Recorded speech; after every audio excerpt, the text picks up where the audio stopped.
Hello, hello. I am Dr. Brett Spradlin. We are at Divine Design Natural Health. We have a crazy crowd. What did I tell you right there? All right, we are doing women's health, beauty, birthing, and biopsies. And I am so proud that there are 3 men in this crowd right now. Let's give them another round of applause. Yeah. You know, it's fun because you do a class, as we did a few weeks ago, on what do I eat, all about foods, and everybody shows up because they all want you to give them a substitute for sugar. And then, last week we did a class on why your kids are sicker than you, and since it's a class on kids, you know, the class on food, everybody showed up. The class on kids, nobody shows up. The class on women show up. Couple of guys. It's just the way it is. It happens every year. We've done this class. I've done this class. It's hilarious. So more than probably any other class, guys, if you're out there and you're listening, this class, and yeah, Mark and Lance, Craig, boom.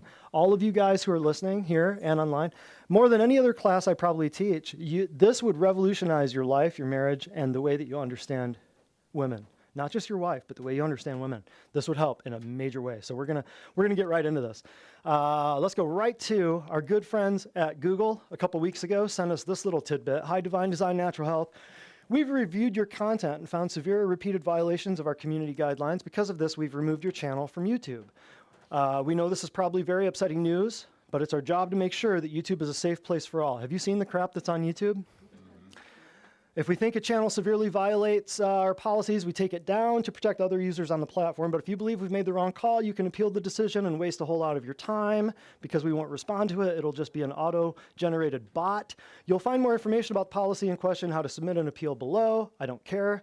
Stuff at YouTube. We're going to move on. So we've got Vimeo, we've got BitChute, we've got Rumble, and we've got DTube, and as well as putting everything now on the website. And for everyone out there, we're taking all of our wellness workshops off of Facebook, and we're disseminating them through alternate platforms. Before Facebook pulls the channel on us, pulls the plunger on us, we're going to pull the plunger on Facebook. But we will use Facebook, and we will milk you like the prize cow that you are. We will use Facebook just for in-office testimonials and announcements of video. So we're just taking all the controversial stuff that we know is going to get censored off of there preemptively before you can do anything. So let's take a look at the next thing here, Jonathan.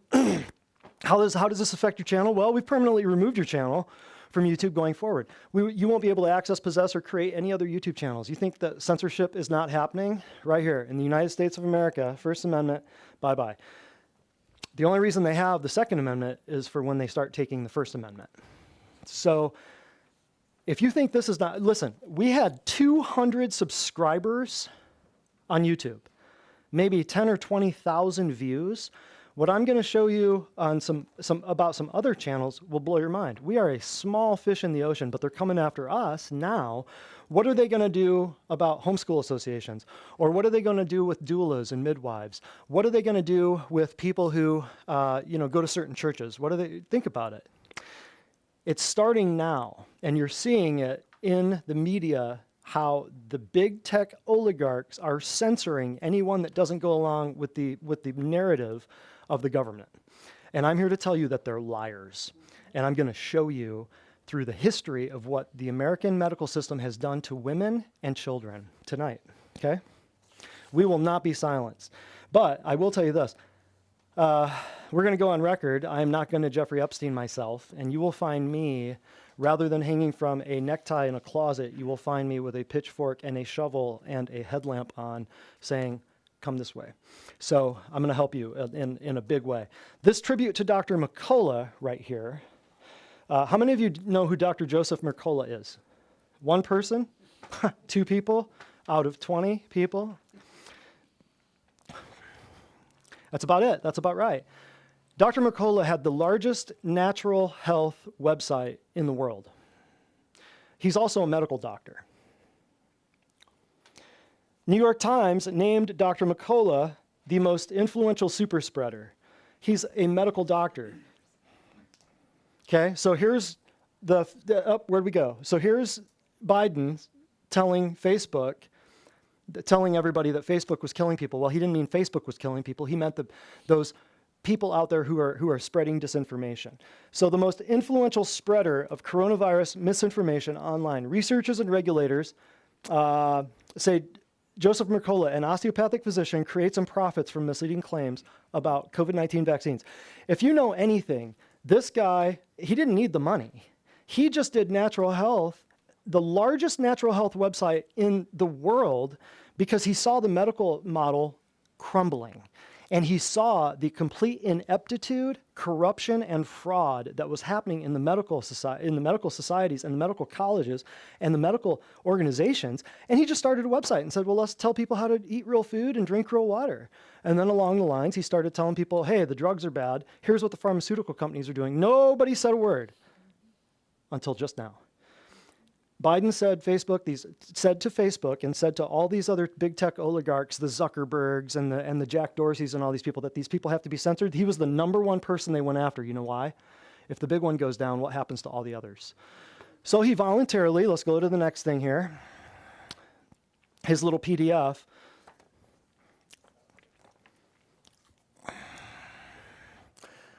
He wrote this. So now, not only is he deleting 25 years of blood, sweat, and tears, the world's largest natural health website in the world. Did I say that already? I'm sorry, I'm in your way. He's deleting all of his content, 25 years worth of articles on everything from chemotherapy to water to food to sauna therapy to all kinds of stuff. And he's making it into a platform where he's going to put out an article and just delete it every 2 days. Snipped. Dude is snipped. Somebody got to him, so let's check this out. I have the most important announcement in the quarter of a century history of this newsletter. This is him writing. This is Dr. Mercola. I'm reading this to you to show you how they got to him. Check this out. My goal and passion has always been about supporting you and helping you take control of your health. I'm beyond thrilled that there are tens of millions of people who've benefited from what I've shared over the years. You know how many people have benefited from mainstream Western medicine? Fewer people than who benefited from this dude's newsletters. One of the first natural health websites I ever checked out when I was in graduate school for my 5-year chiropractic doctorate was his website. It's gone. I'm filled with joy and gratitude every time I travel and lecture, as invariably many people tell me that, we helped them a lot. There were times when many of these views I presented were criticized, but that's to be expected. So he's saying, yes, of course, this was a great freedom that we enjoyed. But we are now in a different time, a much darker time. The silence of free speech is now deafening. Not only is blatant censorship tolerated, it's being encouraged by the very people who were to be entrusted with protecting our freedom of speech. We are not living from the lessons we've learned before. Never in my life would I believe the sitting president of the U.S. would call out 12 Americans in a McCarthyism-like attack in the United States. As you are aware, I was placed at the top of this list. I personally have followed, seen, listened to, watched, and studied with the other 11 people on this list. The last week has brought a tremendous amount of reflection to me and a lot of unacceptable threats to a company full of amazing people that have helped me support you in this journey. By now, I'm sure you know there was a recent New York Times article attacking me. It was one of the most widely distributed stories in the world. In 150 languages, they went after this guy. The article was loaded with false statements made about me and my organization. The report would be laughed at if it were to be submitted for peer review. The groups that created it are funded by dark money and operated by an illegal foreign agent. The press never questioned it, but ran with their orders from above. I can deal with CNN crews that chase me by my car while I bicycle from my home. I feel sorry for the people in media that have to follow the orders they're given. It's easy to dismiss the media pawns, but the most powerful individual on the planet has targeted me as his primary obstacle that must be removed. Every three-letter agency is at his disposal, and the executive powers have grown beyond what an individual American's rights can protect against. In other words, they own the lawyers. The courts. You're done. I can hardly believe these words are coming out of my mouth. It's a testament of just how radical things have degenerated in the recent past, blah, blah, blah. Just to be clear, all my content will be removed. This includes articles on pretty much everything that matters, all of his interviews with experts. These will be removed to appease the individuals in power who have an arsenal of overwhelming tools at their disposal and are actively engaged in using them. COVID-19 has activated and authorized emergency powers that have weakened our constitutional rights. Sadly, cyber warfare and authoritarian forces are beyond our abilities to withstand, and this is now our only way forward. Blah, blah, blah. That's it. I don't want to get too deep into this. It's very depressing. This hit me, and I thought, what a dark day, not just for him and his family and his staff and all the people that were death threatened, but also a dark day for humanity. So seriously, wake up and tell people it is no longer time to just sit back and say, well, I'll get saved one of these days, or I'll get healthy one of these days. Look what's happening. Look what's at the door. Your medical system, like no other time ever, is now actively in the open trying to murder you. The big tech people are making a whole lot of money by backing the companies that have patents on your vaccines. So they're shutting people down that go against it, no matter what kind of doctor they are. Yes, I'm a chiropractor. Yes, I do nutrition. Yes, I do detox. Yes, I've been through more school than any medical doctor you're ever going to meet. That's another story. However, that's not important. Your body doesn't care how much school I went to. Your body cares about the truth. When they're censoring the truth from you, you can be sure that there is money on the other side of that fence. Follow the money and you will see what's happening. I make nothing from standing here sharing the truth with you. You know, some of these people are going on record losing their licenses, having death threats, being disbarred from their medical societies, and getting their platforms, their YouTube, their Facebook, and everything ripped from them and demonetized. Why? What are they trying to do? They're not making money from the pharmaceutical companies. They're trying to sell vaccines.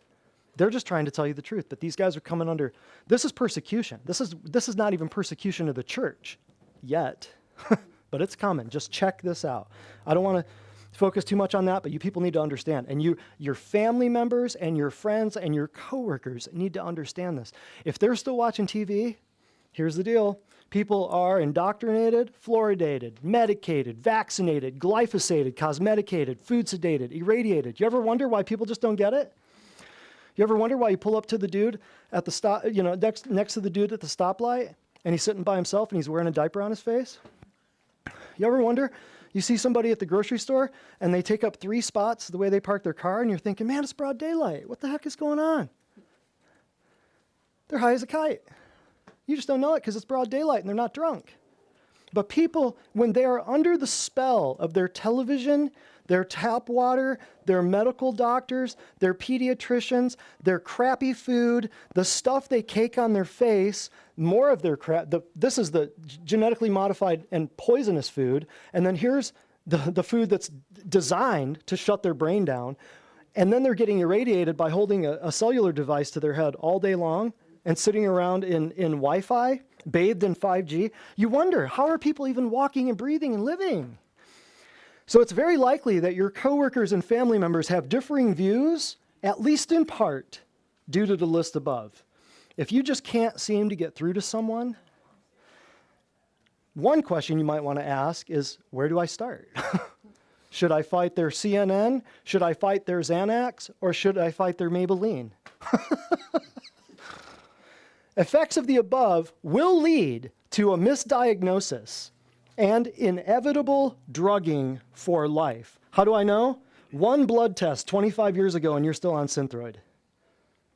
Right? Families and workplaces are in conflict over misunderstood physiology and fraudulent science. Fraudulent science. You know, last week they said the CDC and the FDA admitted that they've never isolated the coronavirus, right? Everybody heard that?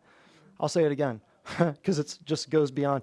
We've been saying this for 1.5 years. The CDC and the FDA admitted that they do not have an isolated coronavirus. Everything that you have learned is fake. Hell, half the stuff I learned in grad school was fake. Everything about this whole last 1.5 years, no isolated virus. So tell me, what kind of rock you're smoking to think that I'm going to believe that now you have a Delta variant? What's the Delta variant a variant of if you don't have the of? Think a little. Just think. If they don't have this isolated, what's the variant? And when they get done with the Delta variant, there's going to be a theta and a lambda and an alpha and a beta and a tau and you run through your whole Greek alphabet, brother, and it's coming. And there's going to be a shot for that and a shot for that. You give up your rights and you will never get them back. As people are discovering, well, I'll just get the shot to travel. And then you realize, oh, the shot's only good for 6 months. Now is the time to never, ever, ever forget your government has always lied to you, will always lie to you. And women, if it's not evident by the end of tonight, I'll give you all your money back. Next slide. Fatigue complaints, before I get into this, everybody should know fatigue complaints, just fatigue, just people being tired, make up 20% of all patient contacts in a primary care medical doctor's setting, okay? Just people being tired. That 20% of all patient contacts, how many million visits is that? That's 18 million visits. That's bigger than some countries, the population. Just people in America being tired, okay? We put together a while back, oh, and another little thing, 75 to 90% of primary care, the doctor just tells the patient that it's stress related. What are we talking about next week? Stress. Structural, emotional, chemical. There are only 3 ways that a human being can die. Structurally, chemically, or emotionally. That's it.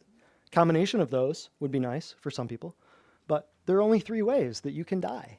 Structurally, chemically, emotionally. Next week, we'll discuss all of that. But look at this, top 6 health concerns of our patients. I'll ask you some questions. Take a good long look at this. Sleep issues, weight problems, fatigue. We just talked about that. Fatigue, why is everybody tired? Mood instability, GI problems, and hormonal imbalances. Let me ask you a few questions. What do all of these have in common? And if you've seen this before, I've presented this a couple other times. If you've seen this, Jane, you keep your mouth shut. What do all these have in common? These are the top. We surveyed, we went through all of our old files for about 3 years. We took about 3 years of patients, and we figured out, what did they come in here for? That took a lot. This slide right here took a lot of work, but I wanted to know because it's very important. Statistics. Anybody? Anybody want to say what these have in common? Oh, say it louder. What you eat. Oh, Magali, yes. High five.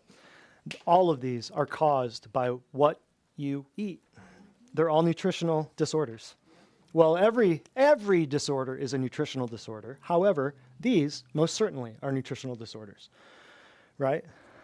By nutritional disorders, you can either have not enough good stuff or too much bad stuff. And it's a seesaw. It's like this. Nobody else is going to teach you this. Sleep issues, weight problems, and sleep issues, by that, I mean you can't get there, you can't stay there, and you can't get out of there. In other words, you can't go to sleep, you can't stay asleep, or you can't get up. Weight problems, I can't put it on, can't take it off, either way. Fatigue, tired, mood instability, anxiety, depression, PTSD, ADD, ADHD, ODD, all the 3-letter alphabet soup crap that's made up, by the way. It's all made up. It's all voted on by psychiatrists so that they can figure out which drug goes with what disorder so that we can drug your kids. That's how that works. I'll teach you about that in a couple weeks. Land of the free, home of the crazed. GI problems, usually propagated by a specialist in gastroenterology who's overweight himself with a staff of nurses who are overweight, right? And then hormonal imbalances. You might go to a compounding pharmacist, or you might go to an endocrinologist, or somebody, an integrative health physician that takes your blood labs and, looks pathologically at your functional, things and decides to put you on a regimen of hormone troches, pills, potions, lotions, and tablets. So, what do they all have in common? Nutrition. What's missing from the above? For a natural health chiropractic office, what did you notice that's missing?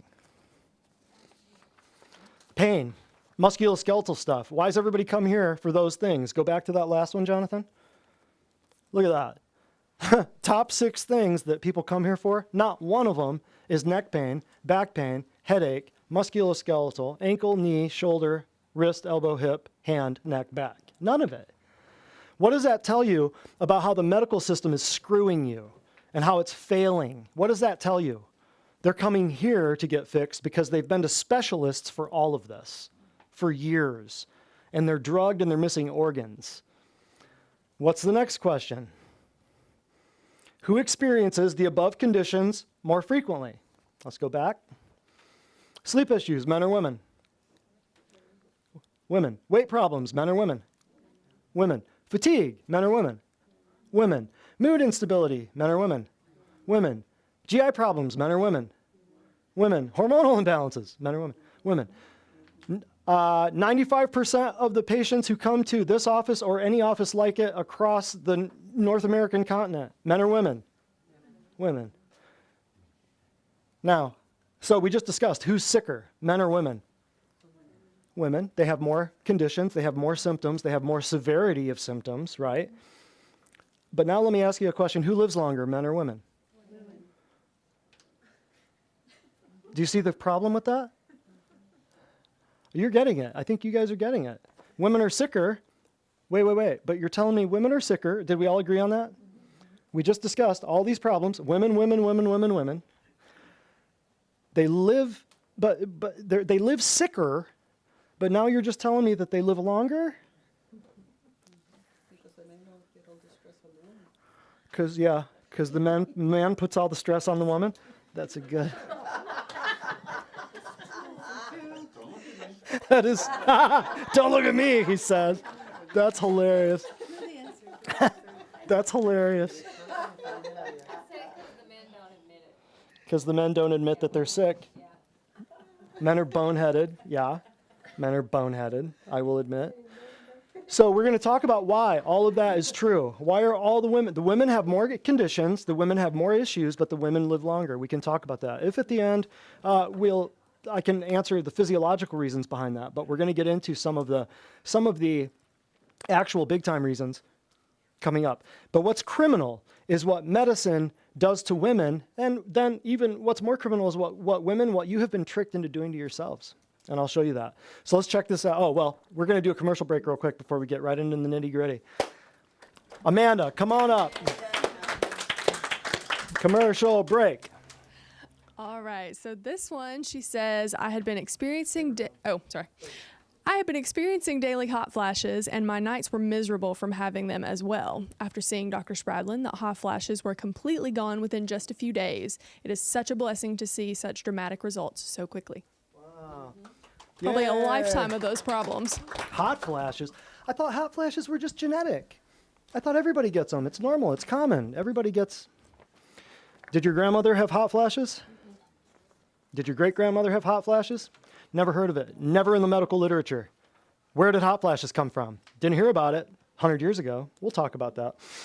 So, we got some memes. It's time to meme what you say what you meme. My glasses only work if you wear yours. Y'all can laugh at that. That's a kick to the vaccine lovers.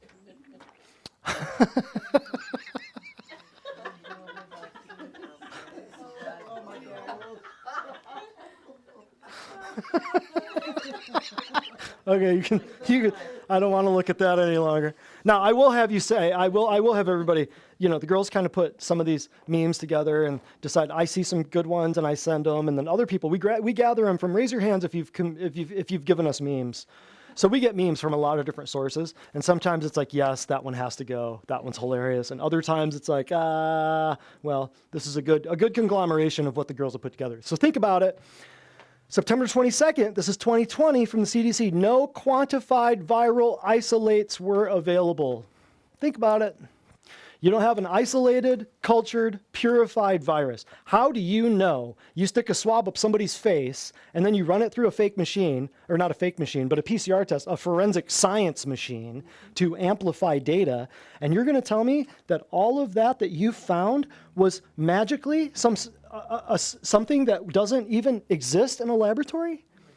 It's a piece of computer code emailed from laboratory to laboratory around the world. That's all it is. It exists in cyberspace, but not in the real world. I know that shocks people. Next. But welcome to my world.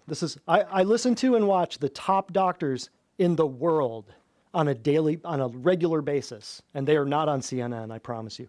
Want to know the safety of a car before you buy it? You must be an anti-driver. Read the ingredients in food before you buy it. You must be an anti-fooder. Ask about adverse effects of prescription pills. You must be anti-medicine.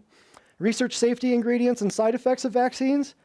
You must be an anti-vaxxer. You would never call somebody names or question their sanity for looking into cars or food or medicines. But when it comes to vaccines, if you question that, you're a 10 foil hat wearing conspiracy theorist nutbag.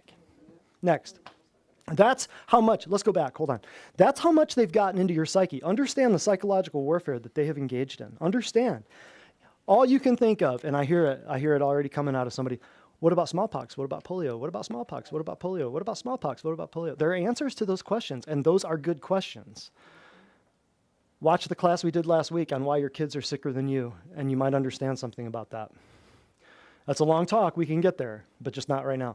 They said wear a mask. I didn't. They said stay indoors. I did not. They said get the vax. I did not. Now they're saying everything they told you to do didn't work, so let's do it all over again.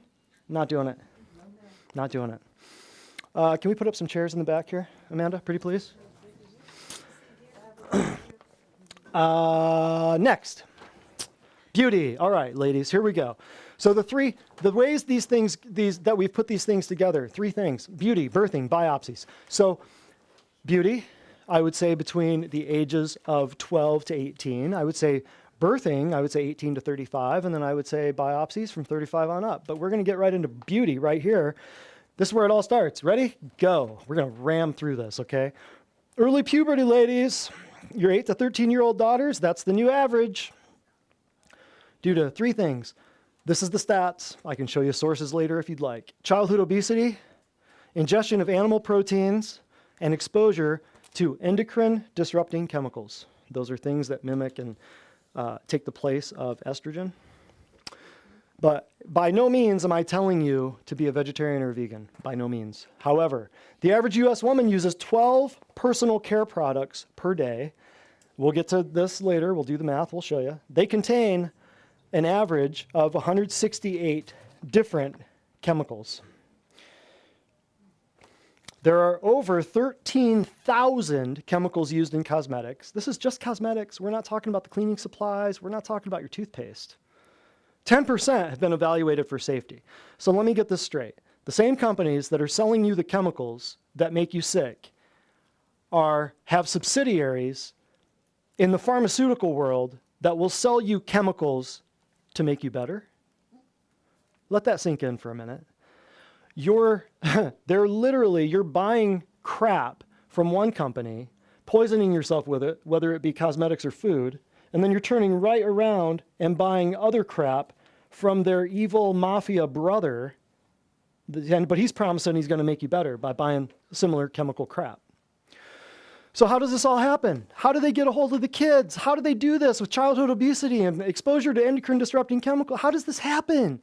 Why are the kids screwed? Why are the kids? Last week we talked about this is the first generation of U.S. kids who are predicted to not outlive their parents.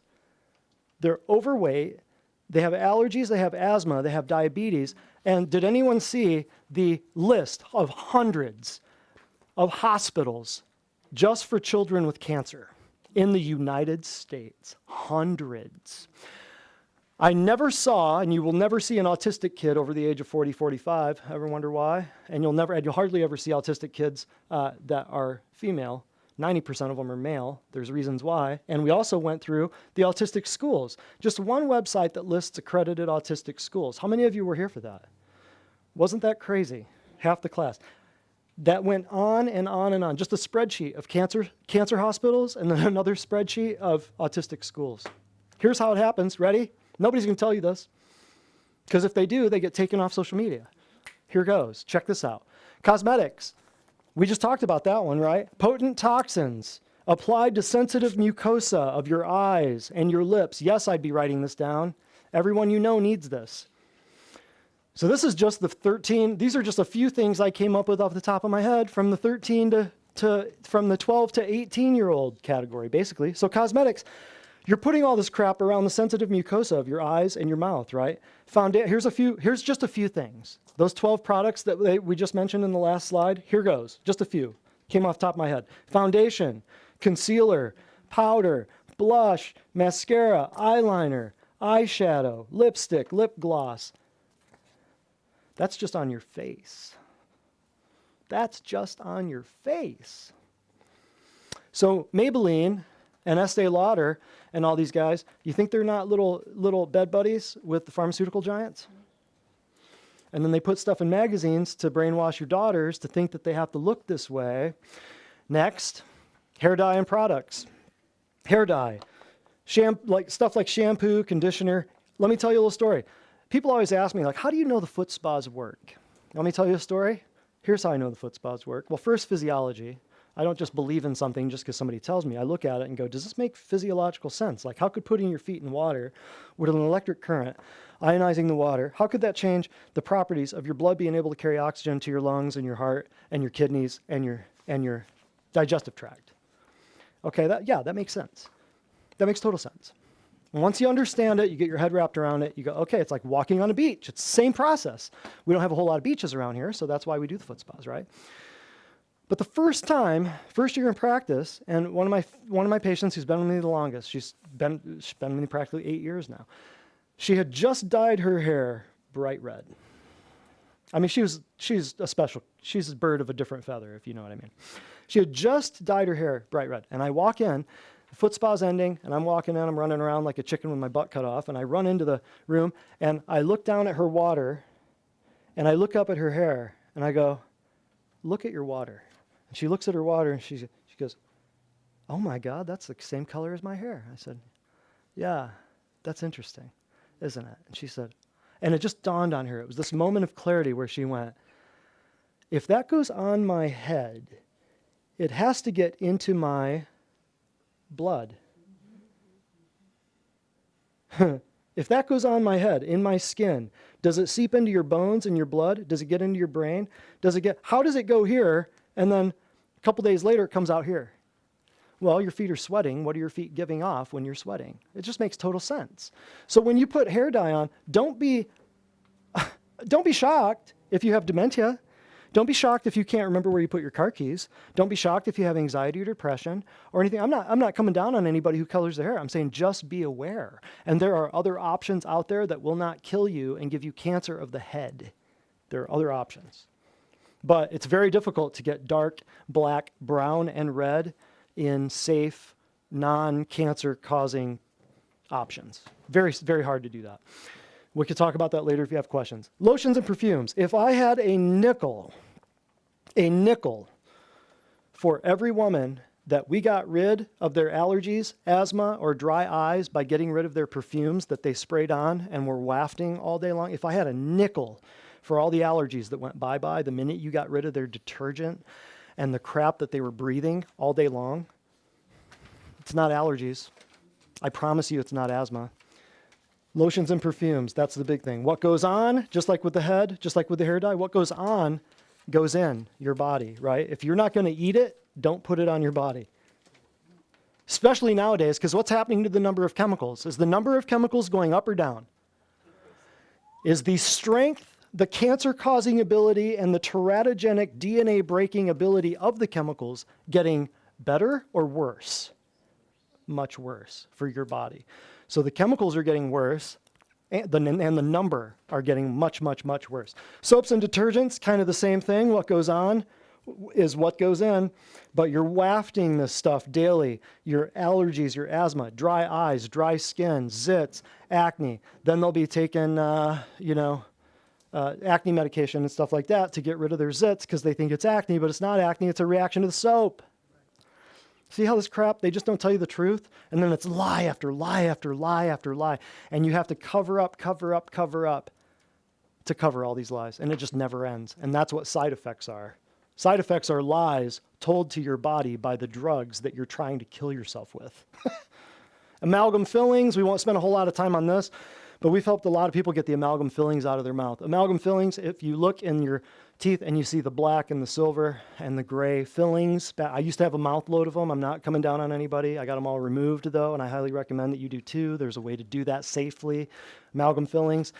It's right next to your brain. Big problems. They're gonna tell you that they don't come out at all, but they show friction. Two things bring out amalgam fillings, make them leach. Two things. Friction and heat. The studies where they did this that said they don't come out, they don't leach out, were done on cadavers. Cadavers don't cause friction, don't chew, and they don't drink coffee. Interesting, huh? Amalgam fillings, those will get you every time.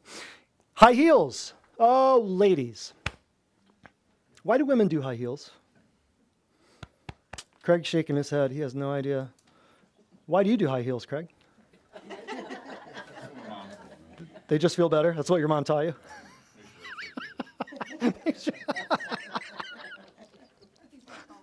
Because he's not tall enough. Right. High heels. Bunions and podiatry. That's all I'm going to say about that. Can you fix bunions? If you get to them ahead of time, yeah. Chemical peels and Botox. First of all, let's just discuss chemical peels. What's the first word in chemical peels? Chemical. That's all I'm going to say. Botox. Where does Botox come from? Botulism toxin. Yes. Botulism is a bacteria that creates a toxin that paralyzes muscle cells.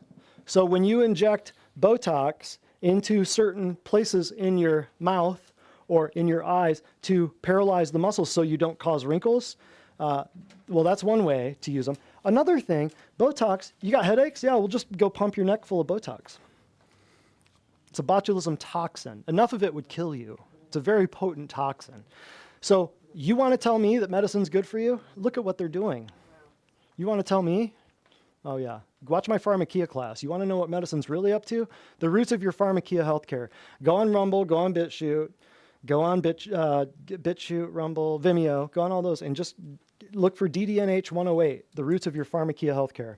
You want to get it from a biblical perspective, part of it. This is part one of probably, I could take this one into a dozen episodes, but part one is the roots of your pharmakia healthcare, DDNH 108. So chemical peels and Botox, bad idea. Waxes and laser hair removal. Well, waxes, the chemicals themselves on your skin. Laser hair removal, I've heard of women having some neurological problems. My question is, why do you have to do it? I mean, who's really looking? That's my question. And for me to put wax and rip my hair out of my undercarriage, you got to pay me a lot of money to do that. You can't afford me. Craig, you cannot afford me. Tattoos and piercings. Tattoos. Bad thing about tattoos. Toxic dye injected under your skin, right? So it's creating a constant scar. Now, I'm not coming down on anybody for having a tattoo in here at all, but I'm just saying this is what the deal is. And now they're going for glow-in-the-dark tattoos and like luminescent tattoos that are kind of like you can't see them, but they glow under certain light. So the tattoos, not only is that causing a scar, but it's also really, really funky, heavy metal-laden ink in your skin. Where does it go? Well, it can't go anywhere else. Where does it go? If you put it on your body, where does it go? In your body. Piercings. Women, let's talk about this. I'm not talking about necessarily your ears, but anything midline. Your nose, your tongue, your belly button, anywhere below the belt. Midline creates an electromagnetic field, how can I say, that will throw off the electronegativity and positivity of your body. So your tongue ring can be causing massive anxiety and depression problems because it's right next to the roof of your mouth, which is right near your brain. This stuff was designed, people. People thought of this and said, let's see how many people we can mess up with this. So piercings and tattoos, anything in the midline of your body, throws off. Ever notice all your endocrine organs are dead center? Hypothalamus, pituitary, thalamus, your thyroid, the one organ that messes up in every woman. It's phenomenal how they figured that out. Thyroid, even your ovaries are equidistant from the center, right? All of your endocrine organs are dead center, right? Almost all.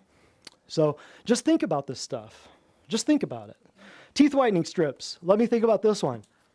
Put highly toxic whitening bleach in my mouth near my sensitive gums and hold it there for an amount of time.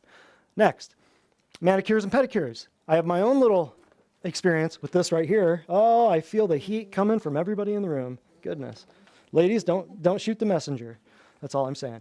I just want to open you up to this. I just want to let you know. I just want to make you think. I'm not saying you can't do any of this. You got a wedding, you want your nails to look good. I'm okay with that. I'm all right. You can do whatever you want. I'm not losing sleep over it.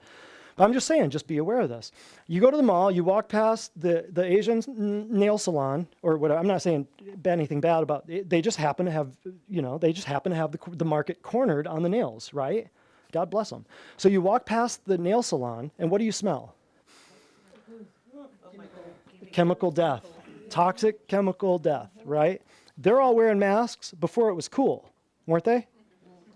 Not that it's cool, but they were all wearing masks. That's your first clue. Then you're taking some manicure and pedicure devices and pushing into the cuticles and shoving into. So, could you possibly later experience an infection in your fingers or your wrist or your elbow that would maybe possibly be diagnosed as rheumatoid arthritis? I've had that. Not from a manicure or pedicure. I just had an ingrown toenail. Walking around outside for a little while, and before I knew it, my toe was killing me, and then before I know it, my knee's hurting, and then before I know it, I'm feeling it at my hip. Can it happen? Just like that. Can it be misdiagnosed? Just like that. Manicures and pedicures, think about it. That's all I'm saying. Oh, and how do you treat rheumatoid arthritis? Some of the most toxic drugs on earth. Methotrexate, Enbrel, Humira. You've seen all the commercials on TV. Oh, and what goes on when you get the manicure and pedicure? What's the last thing that goes on? Nail polish. Nail polish. Lifelong reproductive problems in animals. Lifelong reproduction. Out of hair, skin, and nails, the nails thing is the most toxic because you can find a way to do hair more naturally. You can find a way to do skin more naturally. Heck, we've got supplements and stuff like that, essential oils that work great on skin. You don't need any of this medical aesthetic crap. However, the hair, skin, and nails, as far as estheticians go, there's really no good way to do nails because you're having to use highly adhesive things to stick unnaturally to your body. So reproductive impairment and birth defects in other animals. Reproductive impairment in rats, and many, many other birth defects in other animals. So just keep that in mind. BCPs, birth control pills, IUDs, intrauterine devices, and RU486. Does that give women, particularly 12 to 18, a license for promiscuity? I don't know. I mean, that's a decision you have to make. However, birth control pills, you're in a state of managed, controlled menopause every day for months, for years, sometimes decades, before you go and try to have a baby. Then, intrauterine devices, you've got something that can really cause problems. You're giving off copper inside the biggest muscle in your body, for crying out loud. And then RU486, that's just a straight up death pill. I don't want to say a whole lot about that, but does it give them a license for promiscuity? I don't know. You have to decide. However, the bad thing is that BCPs, birth control pills, oral contraceptives, some people call them, young girl goes to a doctor. Doctor thinks that, menstruation and pain and bleeding are a disease. So let's drug it out of them by putting them on birth control pills for the next 25 years. And then when they can't have kids, we'll send them to the infertility clinic and get IVF. Both of these multi-billion-dollar industries. So don't you tell me that medicine's working for you. Don't you dare tell me. Outside an emergency room, medicine's killing you. Prove me wrong. Diet sodas and processed foods. All I'm going to say about this, you're drinking aspartame, you're drinking artificial sweeteners. They come by many names. Sucralose, acesulfame, potassium, many artificial sweeteners. And processed foods, let me just put it to you this way. Estrogen puts your fat on lockdown. So ladies, if you're trying to lose weight and you're eating crap food, you can do the Jenny Craig, you can do Ornish, you can do Atkins, you can do all kinds of crap. You can do microwave Weight Watchers, and you're going to spin your wheels, and you're going to go to the gym for 6 hours a day, and you're going to be tired, and you're going to eat crap food, and you're going to go to the gym for 6 hours, and you just perpetual cycle trying to work off the calories. That's a lie. Not the way it works. How about this? We teach you how to eat real food, and you never have to go to the gym again. You're welcome. Next, breast implants. Well, the worst thing about this is they haven't told you the truth.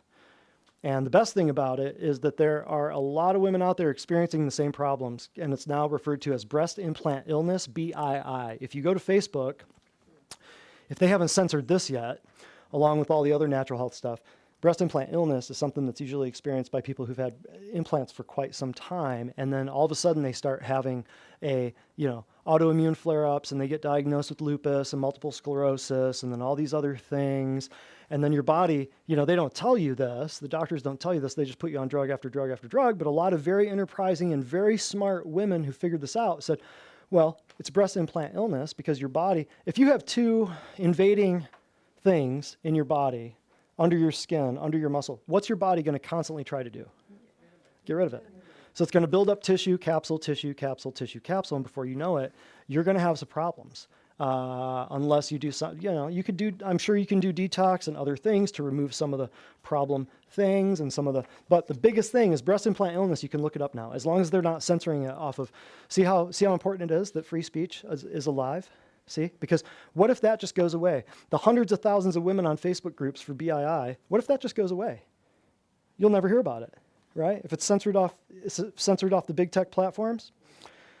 And the doctors who are doing explants now charge more for the explants than they did for the implants.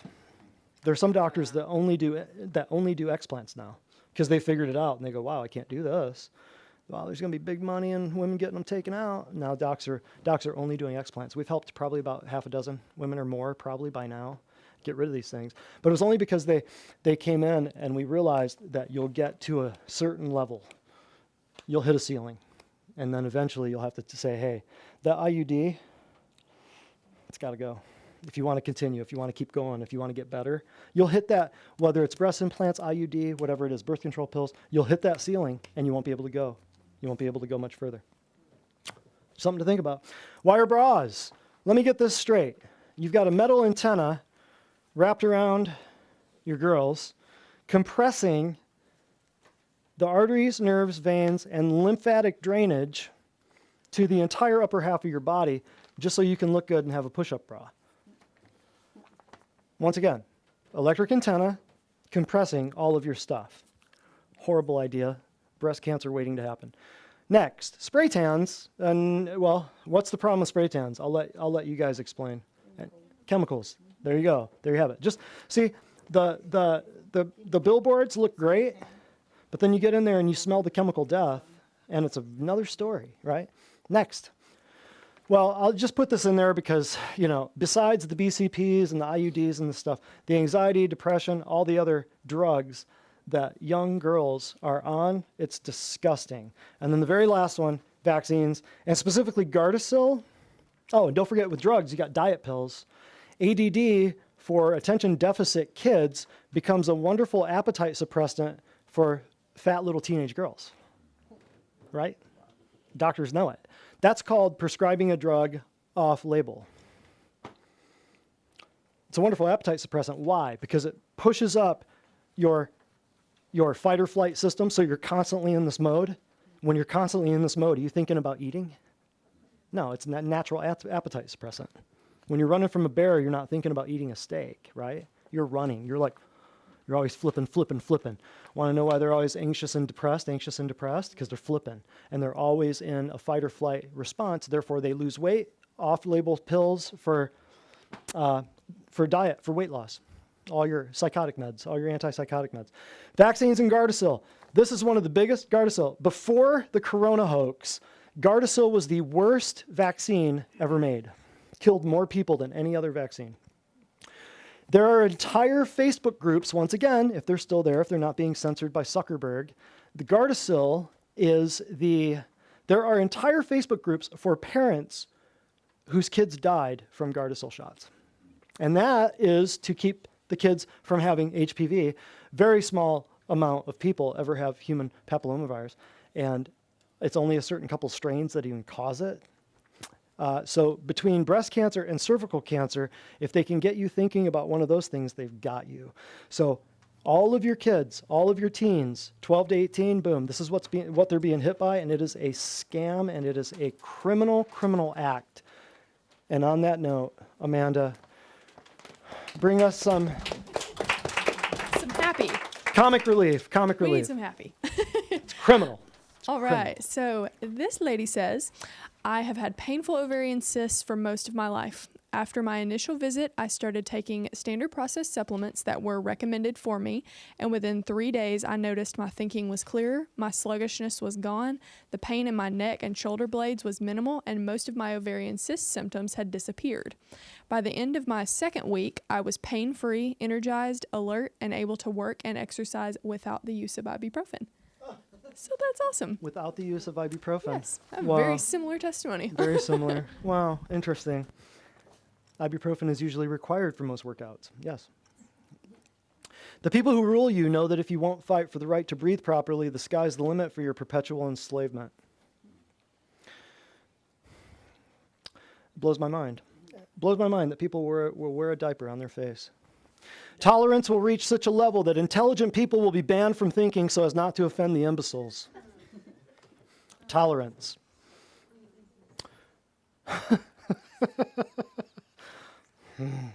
Normies.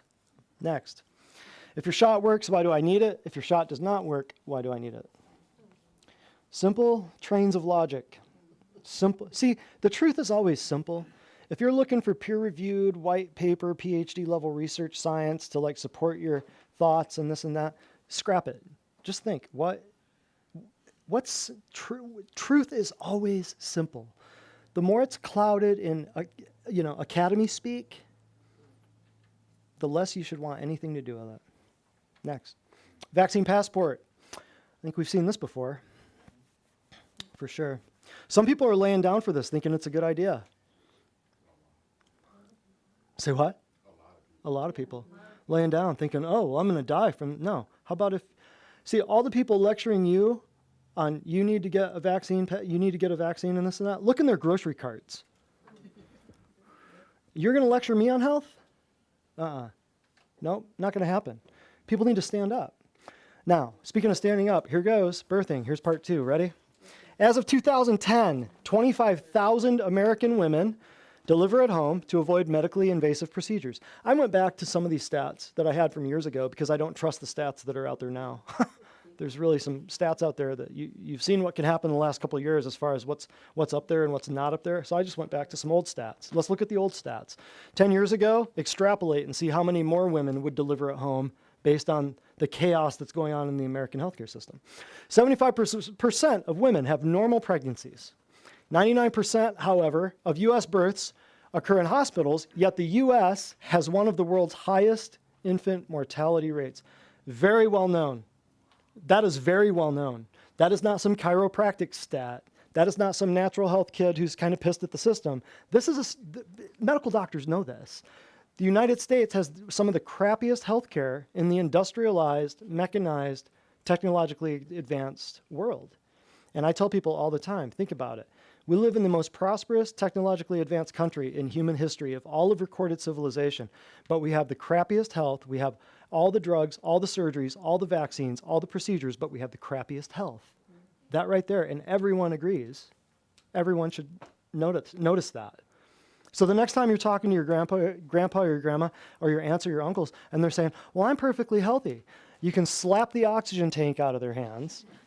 You can peel the blood pressure monitor off of their arm, and you can say, we have the crappiest healthcare in the world. What are you talking about? You're not healthy, and you're going to lecture me on wearing a diaper on my face and putting an experimental bioweapon, nanoparticle, into my body.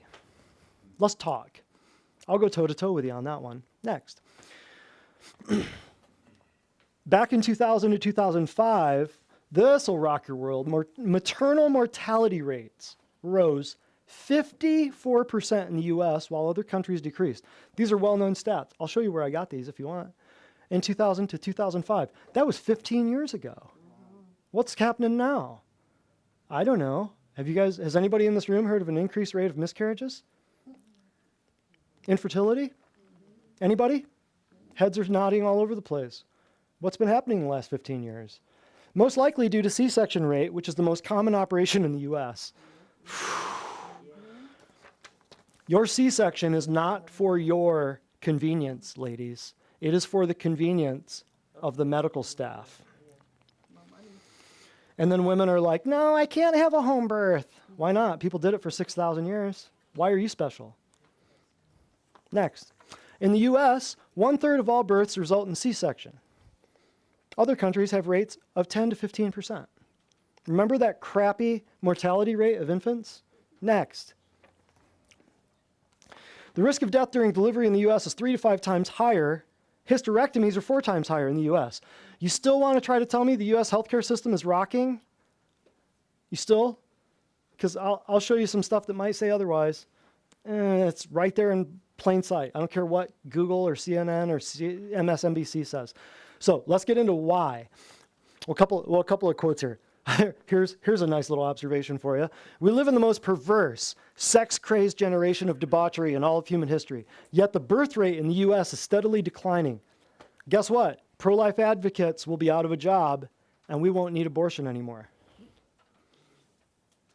That's how fast it's plummeting. That's how fast. Like abortion, you're going to argue about abortion? Well, I'm not for it. I'm not saying you shouldn't. It's a travesty. However, we're pushing things now to where they can't even get pregnant. So abortion will be, it'll be outdated. That's how ahead they are in the science while we're bickering about denominational quarrels, right? When children become commoditized, the price goes up. Kidnapping increases, social services increase, and people will do crazy things to get their hands on a kid. This is nothing for the rising fertility clinic payment rates of the future. How many of you in this room know people who've paid buttloads of money to go to a fertility clinic? Yep. All right, here's why. You want to know why? Fibroids, cysts, endo. You want to know where your polycystic ovarian syndrome comes from? Polycystic, PCOS, ovarian syndrome, PCOS, polycystic ovarian syndrome. Syndrome is the medical definition of syndrome is we don't know what causes it. Unknown etiology is the medical speak for that. Unknown etiology means we don't know where it comes from. So, if you don't know where it comes from, how are you going to fix it?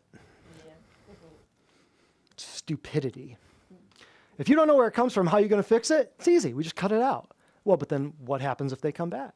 Well, we just cut it out. Well, what happens when they come back? How about the fibroids? Well, we'll just cut those out too. Well, how about when you've done cutting everything out, if there's nothing left to cut out, what do? Hysterectomy. Of course. It's ridiculous. Want to know where this comes from? I will drop a knowledge bomb on you right now that will save you millions. Ready? It's fibroids, cysts, endometriosis. I'm not saying every time, but I'm saying you take your genetically modified white bleached cotton tampons out of your vagina, get rid of them. Those little particles are breaking off, lodging in the wall of your uterus. All of a sudden you got endo. All of a sudden you got PCOS. All of a sudden you got uterine fibroids. Why are your OBGYNs not telling you this, ladies? They know, some of them. But your fibroids and your cysts and your endo, you've got a genetically modified bleached white cotton tampon living in your vagina for a week out of every month. For how many decades? Many. Next, well, premenstrual syndrome. Once again, syndrome. What does it mean?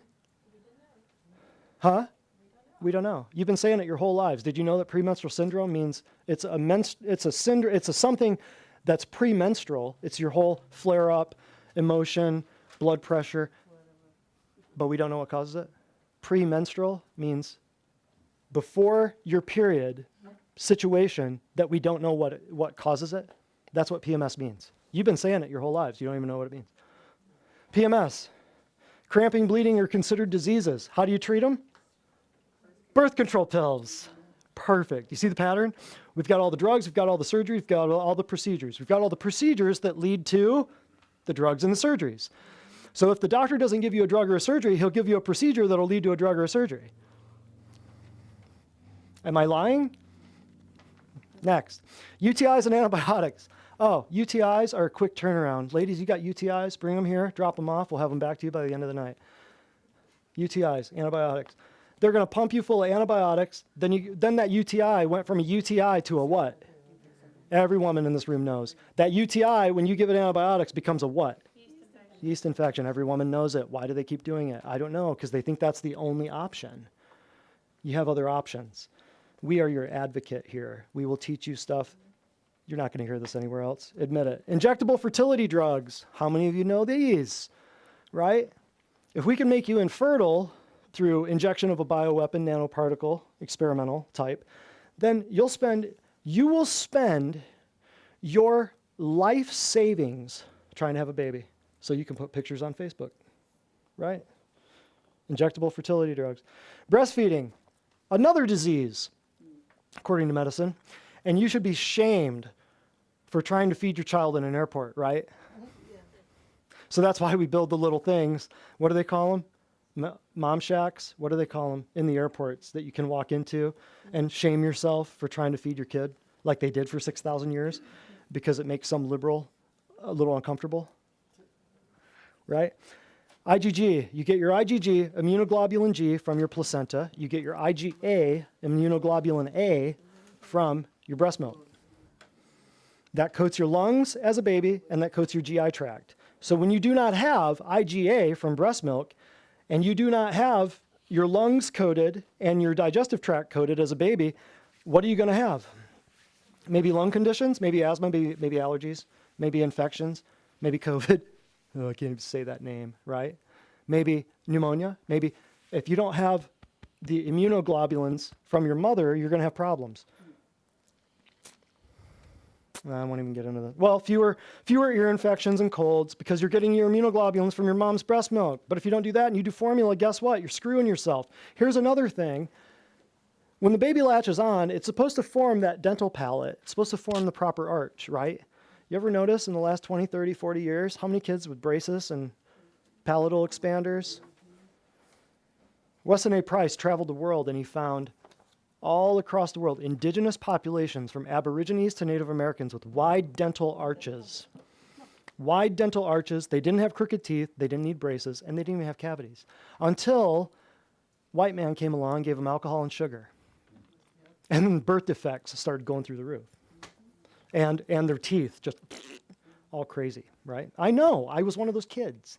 I had every dental appliance you could name, plus some that I don't even know what they were called. I had 6 teeth removed. I had cavities falling out of my face. I had orthodontics. I had braces. I had Frankels. I had palatal expanders. I had all that crap because of that. All right.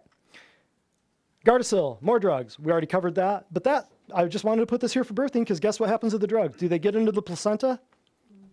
Of course. Keep going. Keep going with your drugs and stuff for pregnancy. Your nausea drugs. Oh my God. We'll talk about that here in a minute. Vitamin K shots. Everybody's like, well, I don't want the vaccines, but I think we should get the vitamin K shot. Here's the deal with the vitamin K shot. Let's answer this one. Everybody asks this.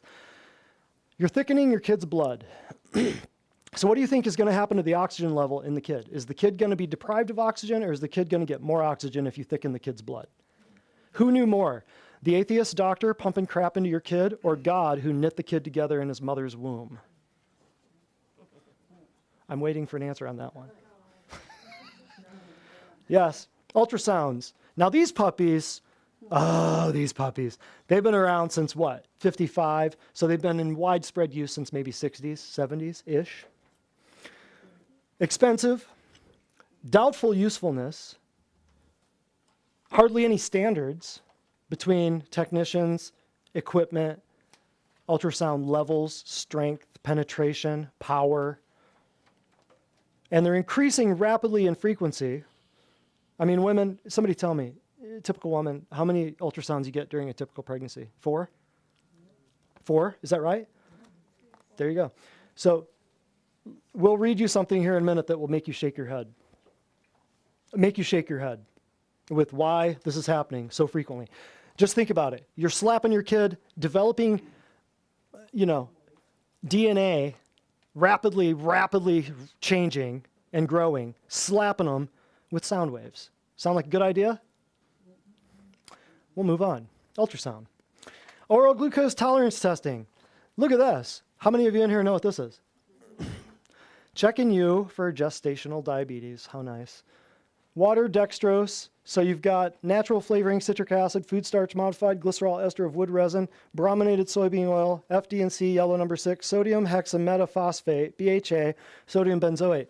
They give you this, pregnant ladies, for oral glucose tolerance testing to see if you have gestational diabetes. And there is crap, more crap with a little bit of crap here. Genetically modified corn, starch, brominated soybean oil, horrible idea, and a couple things, 2 or 3 things that cause cancer. That's just the drink. That's not the procedure. Okay, next. Unnatural procedures. Speaking of procedures, how about inclined against gravity? How about enemas? How about, well, your vagina is close to your anus for a reason, because you're supposed to have a bowel movement. The kid's supposed to slap around in it, get his immunity from it. I know it sounds gross. I didn't do the anatomy, but that's just the way it's supposed to work. But when they do enemas and they lay you backwards with your legs up and the doctor's the hero, I don't know. I've never had a kid, so I can't like really speak, but I do know women who've done the medical route, and I do know women who've done the home route. And I tell you, the home route sounds a lot better. If I was going to do it, I'd be doing the home route. There are whole entire documentaries on all this I can give you the name of later on. Clamping of the umbilical cord, wonderful. More oxygen deprivation, I should say. Epidurals. I still know women who get a shot in the back, and years later they have pain or they have decreased sensation on that side. Antibiotics, vaccines, antibiotics in the eyes, vaccines the minute the kid comes out. You really need to start questioning some of this stuff if you're not already. Hopefully tonight's the night when you turn a corner. C-sections, episiotomies. Well, that is so the doctor can make his tea time on the golf course with his buddies from the law firm. That is not for you. And episiotomies, remember when we talked about scars, tattoos, and piercings? Chalk those up as scars that can have big problems with women, because where are those scars? Midline. You're messing up the electroconductivity of your body's nervous system. Think about that. So, and a C-section going this way is going across like 3 major channels of your body. Think about it. And then women later on, C-sections, you're going to have, it just leads to more problems, as you can imagine. Artificial prenatal vitamins. This one never ceases to amaze me. The minute women get pregnant, what do they start taking? My question is, why weren't they taking vitamins before they got pregnant? But they know that they're having a baby, so they want to have the vitamins so that they don't have birth defects, spinal bifida, what are the, cleft lip, cleft palate, thank you, I could not think of it. So those are vitamin B deficiencies. So the cells are dividing and dividing. Oh, they get stuck. You don't have vitamin B to separate everything. So all those midline deformities that you see in kids, from bad teeth to cleft palate to cleft lip to spina bifida, guess what they all are?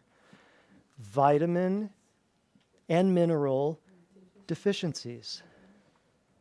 What are you saying? All genetic defects are vitamin and mineral deficiencies? Yep. If you got the right vitamins and minerals, the bad genes can't express themselves. Epigenetics. But artificial prenatal vitamins, women will go on them, and then as soon as they have the kid, they'll stop them. Well, you need them when you're building a new baby, but guess what? When you're not building that new baby, you're building what? A new you. The only problem is, that's great, they do the prenatal vitamins, but look at where'd they get them? They're OB. They're artificial. They're pharmaceutical. So they're trying to do the right thing, God bless them, but they're taking artificial stuff from a pharmaceutical subsidiary sold by an atheist doctor who knows nothing about nutrition, the same stuff that we've got in this room right here, in this building right here. Before pregnancy, discontinued after pregnancy, despite your body still replacing itself. Yes. Nausea drugs during pregnancy. I'll just run this past you. When your body sneezes, what's it trying to do? Expel, right? When your body coughs, what's it trying to do? Expel. When your body blows projectile diarrhea in the next county, what's it trying to do? You're laughing like you've never done it. Come on now. I see you out there. Sneezing, coughing, projectile diarrhea, all expelling, right? When your body is nauseous, when your body's experiencing nausea, what's it trying to do? Expel. Why? What's it trying to protect? What's it trying to protect? The baby. So if you're nauseous and your body's trying to kick some stuff out, what's it telling you? What's your body saying to you? You're toxic. Your body's saying, you got crap in you that I don't want anywhere near that baby. That's what nausea is. It's not a normal, regular, common, just part of pregnancy, right? Think about the implications of that. It's not a drug. It's not a condition that you just drug out of somebody, because you're taking a drug, which is a toxin, to offset the ability of your body to remove toxins. It's like taking an antihistamine to stop you from coughing. It's like taking an anti-diarrheal drug to stop you from having diarrhea. You're keeping the stuff in there, and then you're having to detox from the stuff that's keeping the stuff in there. Horrible idea. Nausea drugs during pregnancy. Do drugs pass the placenta to the baby? How about this one? And I hate to bring this one up because this is a touchy topic for a lot of women, but miscarriages. Miscarriages. We just had a talk about what are the midline deformities. What are those? Vitamin and mineral deficiencies, right? Yes or yes? Yes. Miscarriages. If your body cannot build a viable little you, why would that be? Just think about natural physiology. Just think about the wisdom of the God-ordained body. Why would women have a miscarriage? What's one reason? If there's not enough raw materials to build the baby. Has your doctor ever told you this? It's so simple. And I know this might bring up some tears and some heartache and stuff, but most women that I know aren't eating real well, right? And you're trying to build a brand new baby, but you're eating cardboard and duct tape, and you're trying to build a baby out of bricks and 2x4s. The house, the raw materials just aren't going to hold up. It's a very simple, methodical, physiologically sound way to explain some of the biggest problems that women are having. Without getting too technological and too doctor speak and too medical terminology, think about it. It's so simple. You are what you eat. So isn't the baby what you eat? Here's my favorite, my favorite that I love to gripe about, and I don't want to talk too much about this, but let me just say, the medical establishment, your doctors, your nurses, are all making money. Your hospitals are making money off this. The aborted fetal cell lines, the aborted fetal lines that appear in vaccines all came from what? Aborted fetuses. So they're putting so much money and effort and energy. Remember a few years ago, Planned Parenthood got busted selling body parts, selling baby parts? Whatever happened to those videos? Remember how fast those got taken down? This was a couple years ago. I don't even know that you can still find them. But undercover cameras talking to bigwigs in Planned Parenthood saying, oh yeah, we'll take the spleen, we'll take the pancreas, we'll take the heart. Yeah, we really want this and this and this because that brings the highest dollar. It's evil. And this is your medical system that does this. I don't know. I'm not making this up. You want to know the leading cause of death in the world? Guess what? It ain't coronavirus. Abortion. Only man could kill more babies. You don't see animals doing this. You don't see monkeys. You don't see plants, you don't see porpoises, you don't see dolphins doing. Only man would build a medical system that profits off of the death of the unborn. Sorry, but that's something that women have to face. And there are many women out there who have to face thinking that they can only go that route. So hospitals are for sick people, so why would you go to a hospital for birthing a baby? Just a thought I had a long time ago when I was talking to a doctor, friend, mentor, and I said, yeah, why would people do home births? He says, what, are you stupid? And I said, well, he says, what do you go to a hospital for? Well, if you're sick. Okay, well then why would you go to a hospital to have a baby? You don't want the baby to get sick, do you, stupid? And I said, no. Okay, great. Yeah, I get it. Hold on, let me write that down. Home birth, after 6,000 successful years, is received by your relatives with shock, isn't it? And they'll look at you like you're crazy. Guess what? Doulas, midwives. That's all I'm going to say. You want to know more? We got resources. We can steer you in the right direction. Oh, as a matter of fact, our August 30th event, I believe, that mystery speaker panel discussion, if you want to know anything about birthing, hospital versus home, kid questions, mom questions, I'm not saying that that's the discussion, but if you show up to that class, you might learn some things. If you want to have a baby, if you've ever been a baby, or if you know anybody who wants babies, you might want to be at that. If you are, is, was, or want to be pregnant, you might want to be there. Birth is natural. The medical world treats it as a disease that can be fixed. Here's another thing that you need to think about. Chiropractic care for avoidance of C-sections. Can you turn the baby in the womb? Uh-huh. Infertility. Can you help somebody with infertility? If you teach them all this stuff, didn't I just help you with infertility? How about this? Depression, moods, lack of focus, motivation, avoiding sickness, staying healthy, right? Replacing artificial prenatal vitamins. There is nothing that I've talked to you about so far that I couldn't help you with. Now, let's look at this real quick, and then we're almost out of here. This ultrasound thing, Jonathan, right here, I just want you to read this. This was an ultrasound paper, some stuff that the World Health Organization put out pre-1993. Now, remember, ultrasounds were invented about 1955, Scottish doctor, can't remember his name. They became pretty widely used, depending on which country you are in, around the 60s, 70s, and now it's just common that you go and you see, if you can tell, if the baby's messed up. That's a wonderful little ritual to get into, right? Well, let's go see if my kid's screwed up. Or for the best thing, you might get a little picture to put in your family photo album of, here's little guy giving a thumbs up. But really, usefulness? Here's what the World Health Organization says. The WHO, and we all love and trust the World Health Organization. I just want to get that out. Stresses that health technologies should be thoroughly evaluated prior to their widespread use. Perfect. Why don't they do that with vaccines? Oh, I'm sorry. I'm digressing.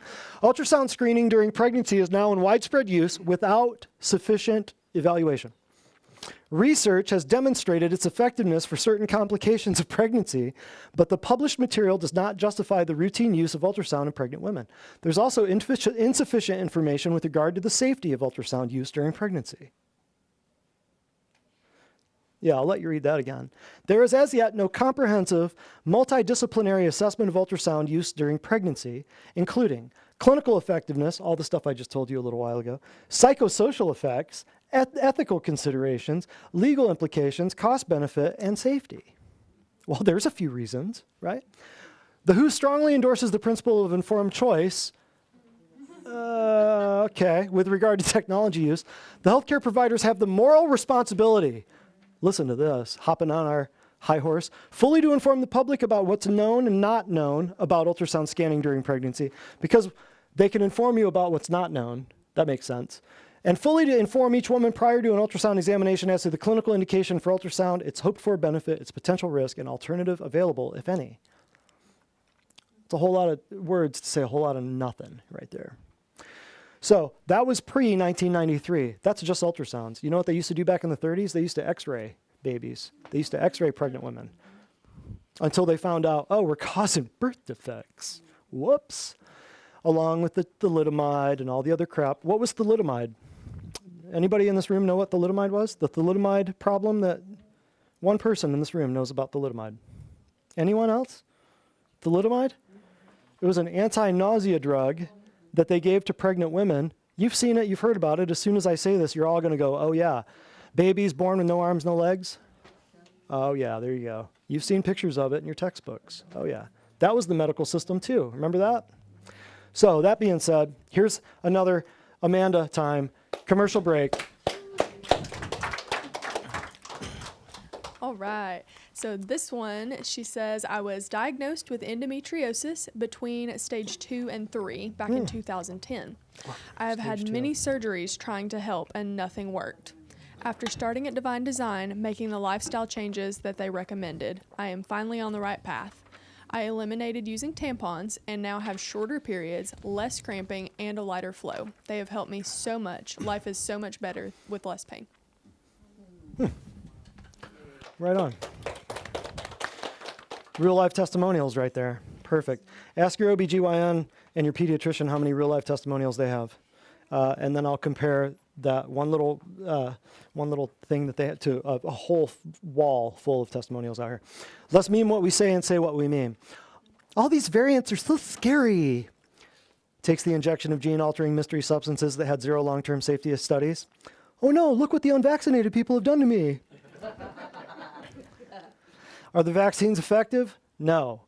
Vaccine passports are pointless. Are the vaccines effective? Yes. The vaccine passports are pointless. They think you're so stupid.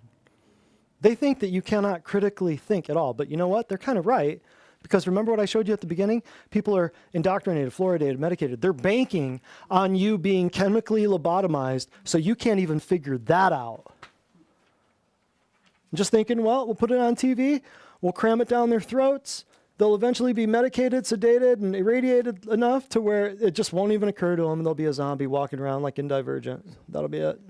Next, dating before 2020. Is he masculine? Does he have a good job? Could I see myself marrying him? And then dating in 2021. Is he unvaccinated? Could I see myself homesteading off-grid? Is he post-apocalyptic? Warlord material. Oh. So wait, are we not doing the my body, my choice thing anymore? Yep. That's good, isn't it? I'll just let you. Oh, yeah. I love when I hear someone who has no background in helping autistic children, autism spectrum disorder, who has talked to the nurses, the parent who was a nurse, who gave the kid the shot and watched it happen. And I'll listen to some soy boy, skinny jean, liberal tell me that they follow the science. I love that. Because you know what? I'm boots on the ground. Those testimonials right there, tens of thousands of them. And you are not going to tell me that you know more science. You might know more propaganda, but you're not going to tell me that you know more science. Your medical doctor doesn't know more science than what we use in this place. I don't care how many machines they have. Look at that. That's the science nowadays. 10 years ago, would you have thought that people would willingly put a diaper on their face and keep themselves home from work because of some crap coming out of that thing? That's the pansiness of our generation. That's what's going on. Somebody, you know what? I saw a meme the other day. Stand up for those, oh, wait. How did this go? This was so good. Defend those standing behind you, uplift those standing beside you, and protect those standing in front of you, or something like that. It was just this wonderful thing about how we all need to stand together and just stand up against this nonsense and this tyrannical overreach of these global big tech warlords who are paying to have everything censored but the truth, or have to have all the truth censored from your ears and your eyes. It's unbelievable what's going on right now. Here's the last part, biopsies. The 3 stages of women, the beauty, the birthing, the biopsies. Here goes. You ready? Women's Health Initiative was one of the largest studies ever to examine women's health. You can just Google this if it's not, or DuckDuckGo it, I would say, if it's not taken down. See? There's no end to what could be taken down now, right? 1993 to 1998. During that period, over 160,000 postmenopausal women were enrolled in 39 U.S. clinical centers. Over 2,000 peer-reviewed papers came out of this Women's Health Initiative. They announced their findings in 2002. Hormone replacement therapy resulted premature death, increased stroke rates, heart attacks, breast cancer, and dementia. If you had any idea how many women walking in here saying, can I still take my HRT if I do your supplements? Honey, you don't want to do your HRT if you do the supplements. Here's why. They're just not telling you. Premarin, look at that. Estrogen extracted from pregnant horse urine. It says it right in the name. Pregnant mare urine. They hide it right under your face, and they laugh at you while you're taking it. Pregnant mare urine, that's where they got the name. That's how they got the name. Sounds all natural, not identical to human estrogen. Let me think about this, all natural. Well, my hormones are all natural. Okay, why do you have pregnant mare urine in your blood? It sounds more like a demonic Nephilim festival from the Bible where they're trying to stuff the wrong DNA into your bloodline. That's what it sounds like. I don't know. I'm just a tin hat wearing conspiracy theorist. That's all. Next. Nothing I say makes sense. Don't pay attention to him. Mammograms versus thermography. Oh, this is wonderful. Let me read this letter to you. Women, how many of you have ever gone in for a mammogram, and then they call you, leave a message on a Friday afternoon, kind of scary, saying, call us immediately on a Monday morning. And then all day Saturday, what do you do? Worry. All day Sunday, what do you do? Worry. Monday morning, you call them at what time? 8:02. Here's why. You ready? This is from a patient. She brought this in. Mary Ellen Loker, Breast Center, Chattanooga, Hickson, Ottawa. Okay, it's local. So the patient brought this in. Dear Mrs. So-and-so, your mammogram was read by a board-certified radiologist. We are pleased to tell you that your mammogram and or ultrasound results showed no signs of any problem. A report of our findings has been sent to your physician. So what does the rest of this say? But wait, there's more. Please remember that not all breast cancer can be detected by a mammogram. So what's your mind doing the entire rest of this letter? You see the psychology behind this? Look at this. Some cancers can be felt before they're seen. To ensure the detection of any breast cancer as early as possible, a routine screening mammogram combined with an annual doctor's exam and your monthly self-examination is recommended. So they're saying there's some stuff we can't detect, so you might as well keep doing the same stuff you were doing, but we need more procedures. Please be sure to share the date and location with your physician. Thank you for choosing Mary Ellen Loker Breast Center. If you have any questions, call. Our mammograms are now double-checked by an R2 image checker, which I would chance to say in 2018 that was probably an early version of an artificial intelligence machine learning system. I'm not sure what that means. But they're getting rid of radiologists. They're getting rid of pharmacists. They're getting rid of radiologists. They're getting rid of a few other doctors. Those are the top two they're getting rid of because it can all be read by AI now. In addition to the professional reading by radiologists, it's checked by this R2 image checker. We want you to be confident you're receiving the benefit of the most advanced technology to early detection of breast cancer. And then they say this next sentence. You ready? This is so good. You ready? So remember, we're pleased to tell you there's no results showed no signs of any problem. But then, not all breast cancer can be detected by a mammogram. And then, I highlighted these parts for a reason. Your mammogram shows that you have dense breast tissue. Dense breast tissue is common. However, dense breast tissue can hide breast cancer. So that it may not be seen on routine mammography. Isn't this wonderful? It may also be associated with an increased risk of developing breast cancer. You should discuss these results with your doctor to determine if additional tests might be helpful. A report of your mammogram results, which contains information about your breast density, has been sent to your doctor's office. So basically they're saying, here's your results. We didn't find anything, but we might not have found it. But we might not have found anything because you got dense breast tissue. So it's all on you. It's all your fault. See, it's all your fault. So we can't take all the responsibility for not finding something, but what we recommend is what? More tests. So every test you take will lead you to a drug, a surgery, or what? Another test. You know how I know? Because that's all your insurance will pay for. That's why I don't take insurance. Ka-ching. Let that sink in for a minute. I saw that coming a long time ago. Next. Wire bras, the compression of the lymphatic system, blah, blah, blah. We talked about that, but that extends over into, we can talk about thermography later if you have questions. Mammograms, radiating your already enlarged, thick breast tissue between two plates while you squeeze the tumor. Wonderful idea. Just kidding. Wire bras, the compression of lymphatic drainage channels, blood vessels, all of that. You've got an antenna around your girls. Horrible idea. Antiperspirants. Here. You want to know how I know that they programmed you? Here goes. Never let them see you. Y'all know it. It's a commercial. Antiperspirants. Anti-perspiring. Rub some aluminum on your armpits and you won't, have those unsightly little damp mud puddles under your arms. But when you block drainage channels like sweat glands, where does everything back up to? The breast, correct. But how about this? Why is breast cancer never medial lower quadrant? Breast cancer is always upper outer quadrant. Just look at the physiology. Just look at the physiology.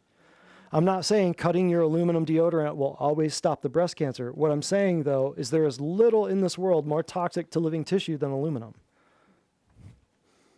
Antiperspirants, bad idea. Upper outer quadrant. Breast cancer.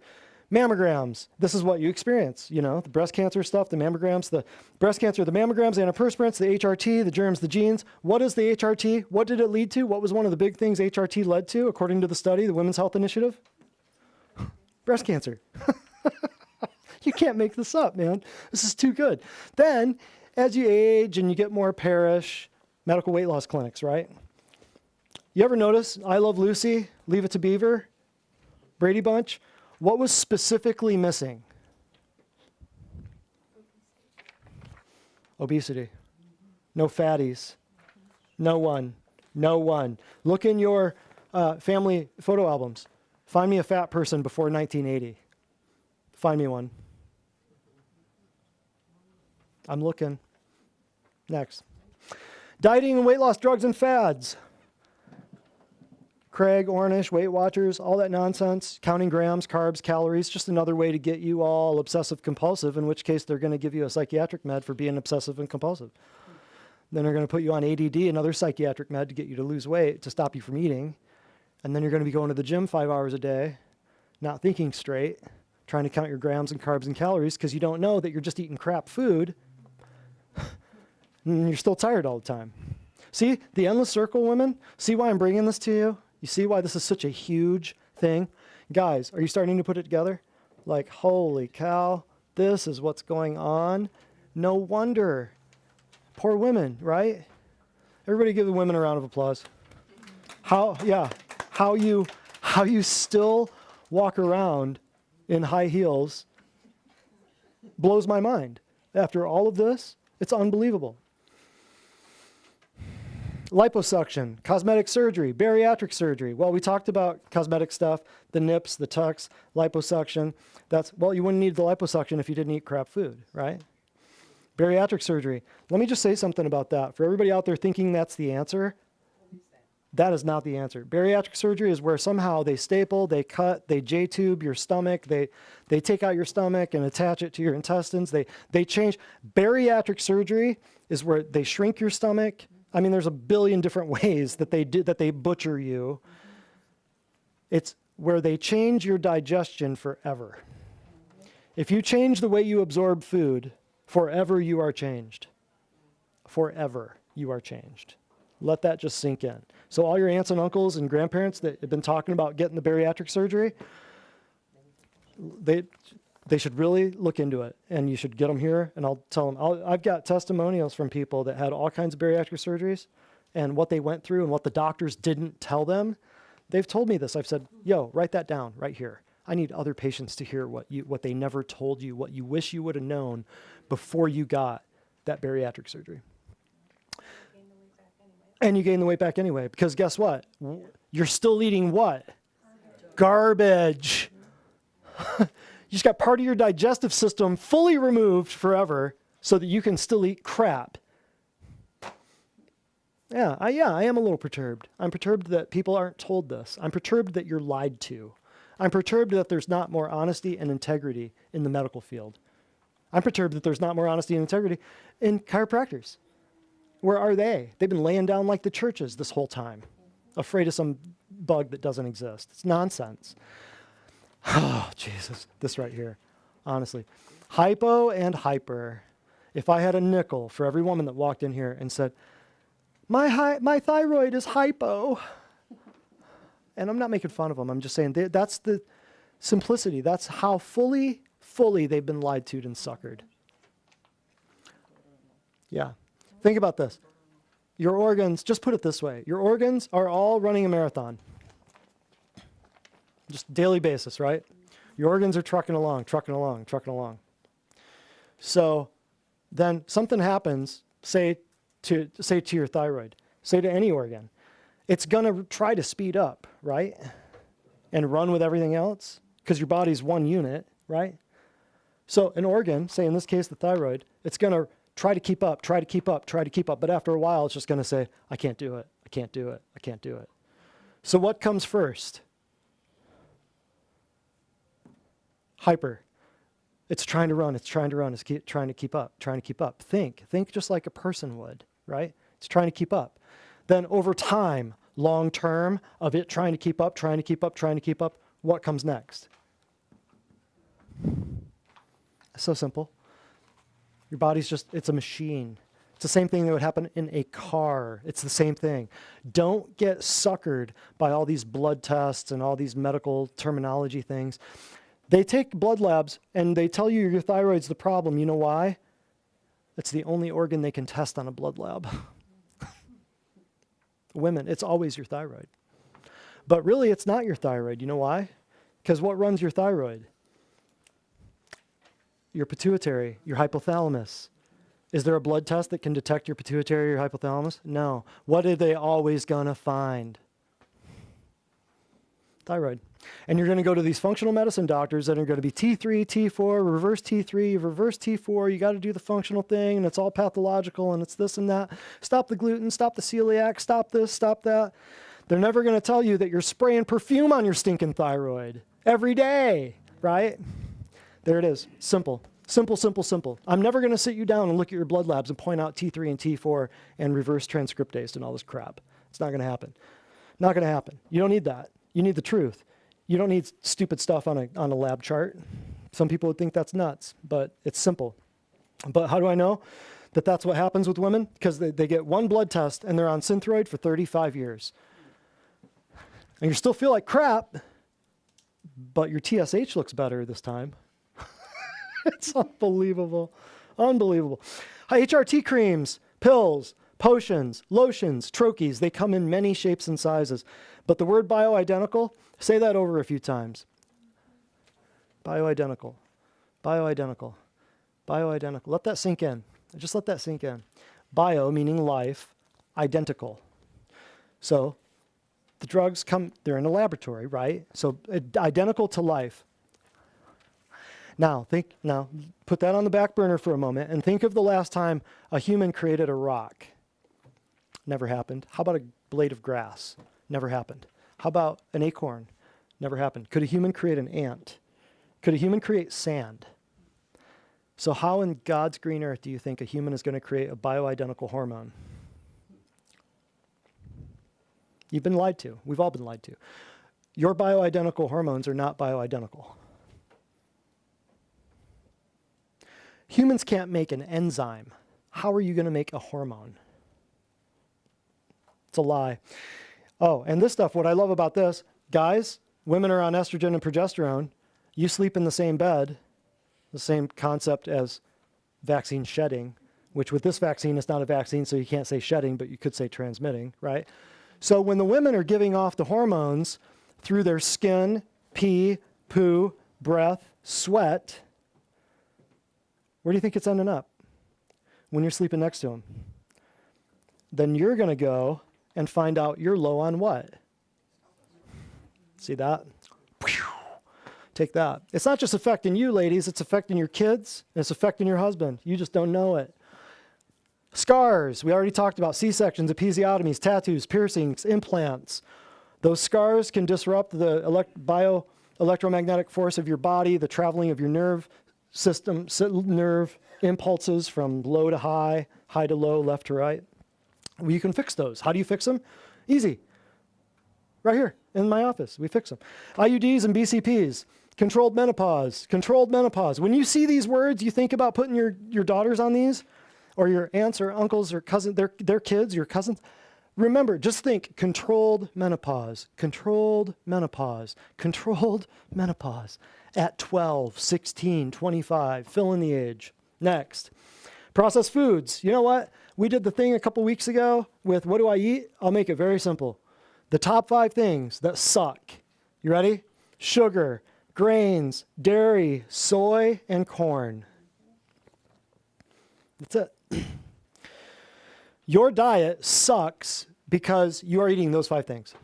Now, I don't necessarily mean dairy sucks, but the store-bought, GMO, antibiotic, vaccinated cow, bovine nipple secretions at the local supermarket, bad, bad, bad. Raw stuff from Farmer Joe, totally different. Soy, corn, peanuts, crap like that, you cannot get ungenetically modified, genetically unmodified. You cannot get normal, regular soy or corn in the United States. Very little, very, very little chance. Processed foods. So think about it. You're eating and wearing, and you've got all this crap in your body, you go to hop on a plane, stand on a backscatter radiation machine, and all of that crap gets radiated. Then you hop on the plane, you get to where you're going, you don't feel too good. You'll never put it together that it was any of this crap or that the backscatter had anything to do with it. They're banking on that. Next, cosmetics and toxins. But I would highly recommend, you know what, if you really want to know the food thing, go back 2 weeks. Ask Nadia up front, or Amanda, what the number was. What was the number of the, what do I eat? I can't remember. 2 weeks ago, we did what do I eat? Last week we did adverse drug reaction, right there. Adverse drug reaction. 90% of the time when reds and blues go around in this town, it's not an accident, it's an adverse drug reaction. How do I know? People. I work on paramedics. I work on nurses. I work on doctors. I work on pharmacists. I know the stats. I work on cops. I hear a lot of things. So the thing about the cosmetics and the toxins, what were we just saying? What were we just saying? I got distracted. 2 weeks ago, thank you, Brittany. Somebody's paying attention besides me. But the 2 weeks ago, we did the What Do I Eat class, and then last week we did the Why Your Kids Are Sicker Than You class. Go back and check those out. Those are longer. I've been doing a lot longer stuff because there's a lot more to cover. Menopause is a stage of life. Medicine considers it a disease. Hot flashes. Your grandma didn't have them. Observed in mothers, and then it gets worse and worse and worse, rampant in daughters, worse and worse. The hot flashes, generation ago, was, in the 60s or 70s. Now people are having hot flashes in the 40s. Why? Pottinger's cats. If you really want to understand this, I encourage you go ask Nadia for a handout on Pottinger's cats. Pottinger's cats. Dr. Francis Pottinger and his cats. That will explain to you what's happening with not only your sick kids, but your sicker grandkids and your sicker great-grandkids. Hysterectomies, big one here, hysterectomies. After you get your fibroids removed and your ovarian cysts scraped and your endo scraped, then pretty soon they're coming for your hysterectomy. Whether partial or full, they might give you an option. Ovaries, uterus, both. However, here's the deal. If you ever got your gallbladder removed, your chances of getting a hysterectomy go up and up and up. The first organ you get removed will then lead to the second and the third and the fourth. How do I know? Because we've got people here missing 7 organs. How they're walking? Jesus. Because gallbladder, appendix, uterus, ovaries, thyroid, tonsils, wisdom teeth. I mean, I could go on. How they're still walking? God. Here's the last one. Breast explants. We already talked about BII, breast implant illness. Explants cost more than implants. And I'll never forget this. I think it was the last patient that we helped through the whole explant procedure. She was already a patient. And how do I know? How did I know this was an explant case just waiting to happen? The first day she walked in here, she had a rash right here. And I take one look at her intake form, and I was hoping I didn't see it, but it said breast implants. Crap. So it took months. You don't gain trust. You don't just tell people, hey, that IUD you got that's been there for 12 years, it's got to go. You don't just, day one, it ain't going to happen. It's like telling people, hey, you got a mouthful of amalgam fillings, go get those out. It's just not going to happen on day one. Don't go there. But she had a rash right here. Bubbled up, really bad, kind of bumpy red rash. And I said, I know exactly what we got to do here. So we got her to a certain point. And then I said, hey, one thing that crossed my mind when you first walked in here was this. And I pointed out her thing on her intake form. And she said, you know what? I've been kind of hearing about that. And I've been thinking about that. And I said, well, don't beat yourself up. It's your time when it's your time. We're here to help you regardless. We'll keep this at bay for as long as we can, but your body's attacking 2 invaders that were placed there artificially. And so just think of it like that. And so I said, come to me when you're ready, or we'll be ready to rock and do this. So we did it, and we walked her through the whole explant procedure, and it was great. I wish she didn't have to do it, but it was right at the beginning of the whole lockdown. So everywhere was locking down, but somehow she was able to get a spot. and get the things removed. And it was a challenge for her. It was a big surgery, and did another couple things while they were in there. But it's an option, and it can be done. But the explants do cost more than the implants, from what I can tell. And the doctors that do them are few and far between. And the ones that do them now are like way ahead of the curve because they only do the explants. That's it. They don't want to do implants anymore. They just want to do explants because they know the market's there, right? So, last but not least, we have the confidence, we have the tools, we have the abilities, we have the experience to handle anything that walks through the door. Next slide, pretty please. So here's the solution. All this doom and gloom, what do we got? We got all this right here. Confidence, tools, we got the experience, we got to anything that walks through this door, bring it. I don't care what it is. You're going to a medical doctor and you're asking them to fix you, but then you're griping about them only giving you drugs, but that's by law and by license all they can do. So it's like going to a plumber and asking the plumber, well, yeah, but you want to use wrenches and pipes, and I don't want wrenches and pipes in my house. Well, that's what they do. That's what they are.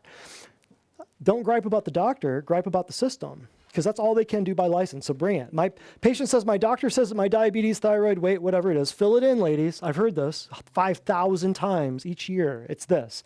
My doctor says my diabetes, thyroid, weight isn't bad enough yet for a drug. You ought to write this one down. Yep, you'll hear it from your mother-in-law, your father-in-law, your grandparents. You've heard it before, probably. It's not bad enough yet for a drug. What does this do? It does two things, probably more, but this is just what I've thought out. It sets their minds up for what? And it puts them on a reactive cruise control rather than a proactive expedition. Puts them on a reactive cruise control where they do nothing. They just sit back and wait for X, Y, or Z to get bad enough to where they can now be legally poisoned per blood lab. We would say, no. I'm going to treat you like my sister or my mom or my dad or my brother. No, we're not going to wait around for this crap to get worse. Oh, your tumor's not getting any bigger. We'll just see you in 6 months. No. Let's fix it. We know they're already feeling symptoms. Whether they say it or not, we know they're already conscious of it. So what do? Here you are. Oh, here's what we do. I had a whole stack of progress reports. Whole stack of progress reports I was going to go through. I grabbed, it's in my office. But after 90 days, 85% better, 75% better, 60% better, 90% better, tons and tons and tons and tons after 90 days. That's it. So if a patient gets 1% better, I'm just talking 12 weeks. People get 50 to 90% better in 12 weeks just by learning what we're telling them. But if a patient gets 1% better each week, just 1%, that'd be 52% a year. Would you take that? I would. That's pretty good. An oncologist survival rate after 5 years is 2% after chemo and radiation. But if a patient gets 2% better each week, that's 104% in a year. No other doctor gets these results. So here's your thing, and then we're done. Be committed. Difference between the egg and the bacon, the chicken was involved, but that pig was committed, honey. That pig was committed. You'll get that on the way home. All right. Any questions? Questions, comments? We're going to sign off because it's been, Why heels are bad? it's been a while. Say what now? Heels. Why heels are bad? Heels, you're putting all your pressure on, here's your big toe, here's your middle toe. You're putting all your pressure on the front ball of your foot, and it's creating a lateral deviation of your toes. Bunion, bunion, bunion, bunion, bunion. I've seen that a lot. It's not always heels, but it can really mess up your feet, depending on the height and the athletic background of the woman, I suppose, but the height of the heels can make a big difference. Jane? In light of all this, how come we're living longer? Oh, in light of all this, yes. Why are you living longer? Here's the simple deal. Here's why you're sick and you're attacked and you're targeted, but here's the deal. Here's why you're living longer, yes. Well, first of all, there's a few reasons. I'll give you two. First one is because you acknowledge the inner workings of the wisdom of the body more so than men. You're much more respectable, and you're much more in tune with things like menstruation, birthing, breastfeeding, all of these things. So women are much more in tune with the nature of the human body and the balance that it needs. That's part one. Second one is because as men get older and more arrogant,